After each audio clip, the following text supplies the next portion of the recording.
Assalamualaikum warahmatullahi wabarakatuh. Waalaikumsalam warahmatullahi wabarakatuh. Selamat pagi. Pagi. Sebelumnya perkenalkan, nama saya Lutfi Amani dari Universitas Siliwangi, jurusan Pendidikan Masyarakat. Jadi saya diberi tugas oleh dosen saya untuk melakukan pembelajaran micro teaching. Dan kali ini sebelum melanjutkan ke sesi selanjutnya, saya ingin mengabsen dulu teman-teman. Apakah di sini ada yang tidak hadir? Hadir semuanya? Hadir semuanya ya. Nah, baik. Jadi untuk pertemuan kali ini saya akan menjelaskan mengenai tentang ragi vermipan untuk roti dan kue. Nah, mungkin ini jadi hal yang baru bagi teman-teman mengenai tentang ragi vermipan. Di sini kita akan mempelajarinya bagaimana pentingnya ragi vermipan dalam pembuatan roti dan kue. Sebelumnya ada yang sudah tahu ragi vermipan? Belum ya? Belum. Dinas. Baik, sebelum ke sesi pemaparan materi, saya ingin menjelaskan terlebih dahulu peraturan yang ada di kelas hari ini. Yang pertama, apabila ada yang ingin ke toilet, silakan boleh mengacungkan tangan, meminta izin. Terus tidak boleh berbicara. Dan yang ketiga, fokus pada pembelajaran. Nah, mungkin kita langsung saja ya masuk ke sesi materi.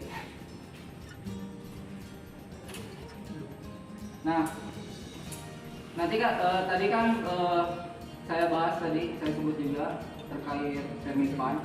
Vermipan adalah salah satu merek ragi instan. Jadi vermipan itu bukan raginya, tapi salah satu merek yang mungkin cukup terkenal di Indonesia. Salah satu merek yang sering digunakan para pembuat roti dan kue. Dengan kata lain, vermipan adalah salah satu bahan pengembang instan berjenis ragi kering. Ragi atau dikenal juga dengan sebutan yes, yang merupakan mikroorganisme dari jenis Saccharomyces cerevisiae. Nah, ragi adalah salah satu bahan penting kue ataupun roti. Ragi memiliki fungsi untuk memfermentasi karbohidrat dan menghasilkan CO2 atau karbon dioksida dan menciptakan alkohol dalam tepung. Tak hanya digunakan untuk membuat kue dan roti, ragi juga bisa digunakan untuk membuat makanan yang lain seperti acar, tape, peyem lah gitu ya, palguna dan lain-lain. Nah, selanjutnya ada penggunaan ragi vermipan. Ragi vermipan adalah bahan pengembang yang nantinya akan digunakan untuk membuat kue atau roti menjadi lebih mengembang. Jadi cara kerja vermipan itu adalah dicampurkan dengan gula dan air. Jadi nantinya si vermipan ini akan mengubah gula menjadi karbon dioksida sehingga adonan roti atau kue biasanya menjadi mekar sesuai dengan yang diinginkan.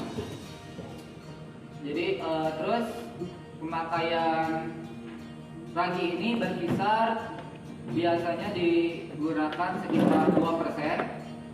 Harus dicermati juga bila menggunakan ragi, apakah itu yang digunakan ragi kering atau ragi basah, karena berbeda.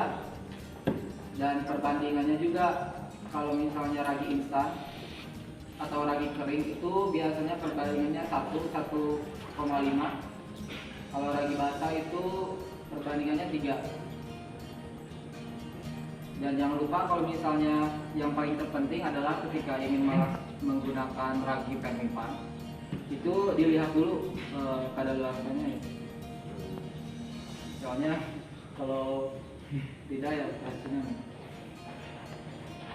Nah, mungkin itu tadi pemaparan yang saya sampaikan mengenai ragi vermipan. Mungkin di sini ada yang ingin ditanyakan? Ya, silakan. Bagaimana jika pembuatan roti tanpa menggunakan ragi? Nah, bagus. Jadi bagaimana jika pembuatan roti tidak menggunakan ragi ya? Nah, jadi ragi itu sangat penting untuk pembuatan roti, terutama roti-roti yang di Indonesia, karena di Indonesia ini belum ada opsi lain selain ragi untuk menjadi bahan pengembang. Jadi kalau di luar negeri itu, kalau tidak salah setahu saya, ragi itu di luar negeri diganti dengan baking soda. Nah, biasanya diganti dengan itu. Jadi peran penting ragi dalam pembuatan roti itu sangat penting. Baik, apakah ada yang ingin ditanyakan lagi? Tidak ada. Tidak ada. Baik, mungkin itu tadi pemaparan yang saya sampaikan mengenai ragi Permipan. Jadi mungkin tugas nanti untuk teman-teman mencari informasi mengenai ragi, baik ragi basah maupun ragi kering. Nah, itu mungkin jadi pekerjaan rumah teman-teman di rumah. Coba untuk searching mengenai ragi, bagaimana kandungannya, bagaimana efek sampingnya untuk kesehatan misalnya, dan lain-lain. Nah, saya cukupkan penyampaian materi kali ini dan juga pembelajaran kali ini. Jangan lupa untuk tugasnya dicari mengenai Permipan ini. Nanti mungkin saya juga akan bahas dalam pertemuan selanjutnya. Oke. Baik, mungkin cukup sekian pembelajaran kali ini. Mungkin bisa ditutup dengan doa. Saya persilakan. Ada yang ingin?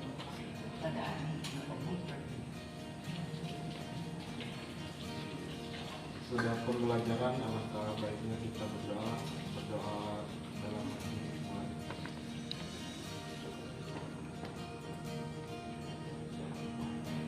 Doa selesai. Ya, saya cukupkan pembelajaran kali ini. Terima kasih semuanya. Kang Akang, Assalamualaikum warahmatullahi wabarakatuh. Waalaikumsalam.